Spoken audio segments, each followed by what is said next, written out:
for this video, we're going to discuss about Canon 4 of the CPRA, which talks about competence and diligence. So let's begin.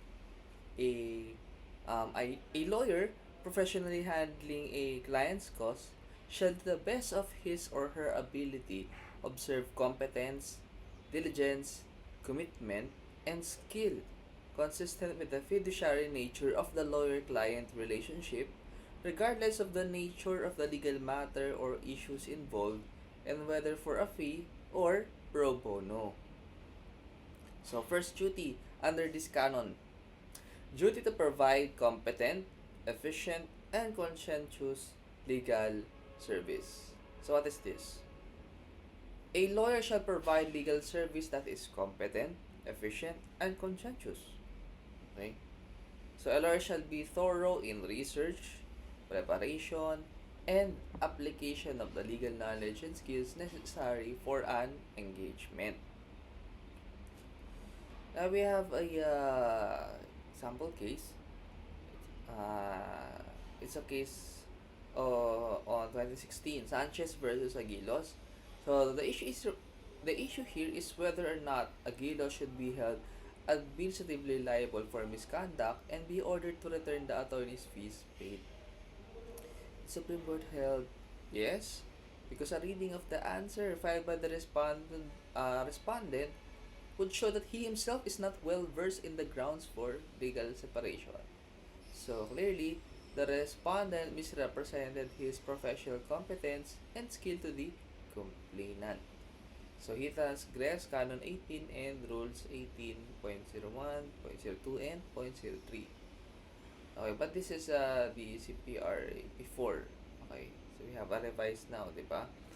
So yun na yung titingnan natin. This case is only cited for reference. Okay, so Supreme Court also said that they cannot see how the respondent deserved any compensation because he did not really begin to perform the contemplated task. So if even based on his version or he would prepare the petition for legal separation instead of the petition for annulment of marriage.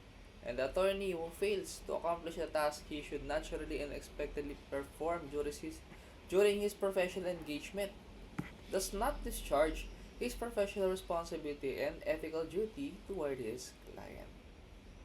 Next duty under this canon is duty to diligently and seasonably act on any legal matter entrusted by the client.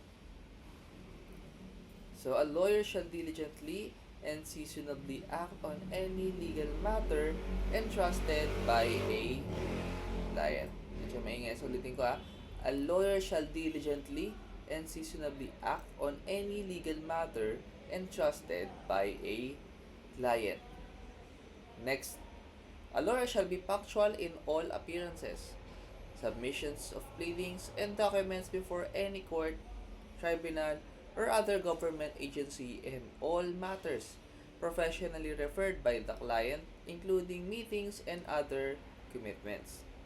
So, a lawyer also shall observe diligence in all professional undertakings and shall not cause or occasion delay in any legal matter before any court, tribunal, or other agency. Okay, medyo ba hinatabos ko sa lakasan ko ng konti So, a lawyer shall appear, not appeal. A lawyer shall appear for trial adequately familiar with the law, the facts of the case, and the evidence to be presented. And the lawyer shall be ready with the object and documentary evidence, as well as the judicial affidavits of the witnesses when required by the rules or the court. Okay? So, a lawyer shall, after reasonable inquiry, promptly give an objective assessment of the merits and probable results of the client's case. Next is that a lawyer shall explain the viable options to the client to enable an informed decision regarding the matter. Next and last, a lawyer shall regularly inform the client of the status and the result of the matter undertaken, and any action in connection thereto, and shall respond within a reasonable time to the client's request for information. So we have a lot of related cases to cite. Okay. So, as an illustration, we have first the case of Francisco versus Flores. It's a 2016 case. The issues with the failure of counsel to act upon a client's case, which resulted in the prescription of available remedies. So, he's liable for negligence in violation of Canon 18 of the CPRA, because the general rule that notice to counsel is notice to client.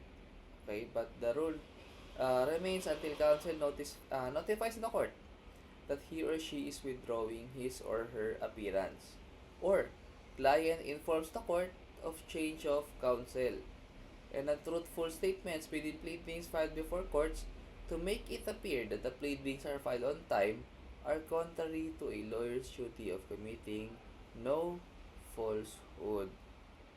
So in this case, he was not truthful in his motion for reconsideration filed before the IBP because his allegations are conflicting.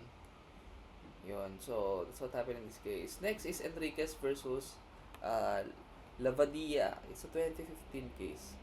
The issue is whether or not Lavadia should be administratively sanctioned for violating the CPR.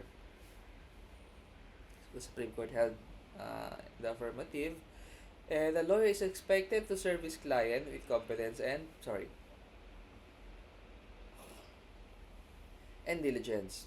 So lawyers are reminded to note rules 12.03 and 18.03 of the CPR. So in Soridon versus Makalatad, cited in the same case, the court stated that the receiving money as acceptance fee for legal services and failing to render the service is violation of Canon 18. So a lawyer's failure to file a position paper is a per se violation of Rule 18.03. That's the case of Enriquez versus Lavadia. Next, Francia versus Sagario, 2019 case. So, Attorney Sagario is guilty of professional misconduct for violations of Canon 16, 17, and 18 of the CPR. So, in this case, Attorney Sagario breached his duties to his client when he failed to exercise due diligence in handling the annulment case of complainant. And in fact, to the detriment of the complainant, he failed to render any legal service to the complainant despite receipt of fees in the total amount of 57,000. So this constitutes a clear violation of Rule 18.03 Canon 18. Next, in Minas versus Doctor, 2020 and bank case, the issue is whether or not attorney doctor, attorney na doctor pa, pero he is not a doctor. Abilido niya lang, doctor. Whether or not attorney doctor should be held administratively liable for his failure to account the money received from complainant and serve his client with competence and diligence in violation of Canon 16, Rule 16, and Rule 16.03 and Canon 18 no, of the CPR. So the Supreme Court held yes, attorney doctor should have properly accounted for said amounts and immediately return the money to complainant when he failed to use the same. Sorry. If he had done so, there would have been no need for complainant to send demand letters to him.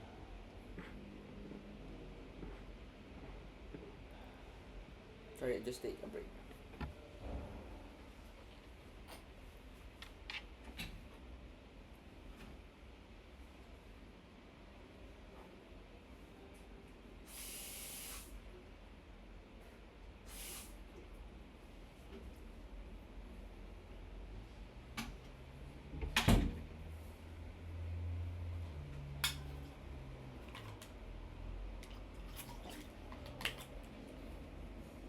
Okay, let's go back. In De Leon versus Geronimo, 2018 case, the issue is whether or not Geronimo's acts merit disciplinary action. So the Supreme Court held yes. Canon 17 and Canon 18 of the CPR are apropos in this case. Attorney Geronimo's failure to inform his client about the adverse ruling of the NLRC, thereby precluding her from further pursuing an appeal, is a clear breach of Canon 17 and 18 of the CPR. We have the case also of Avida Land Corporation versus Argosino, the 2016 case. So you can just read that. We also have the case of Alicia's Jr. versus Backleague, 2017 case. You can also read that. David versus Roncal, 2020 case. Um, you also have Pagdanganan versus Plata, also 2020 case. So, those are the cases that you can search. Okay. Last duty under this canon is duty to engage in lifelong learning.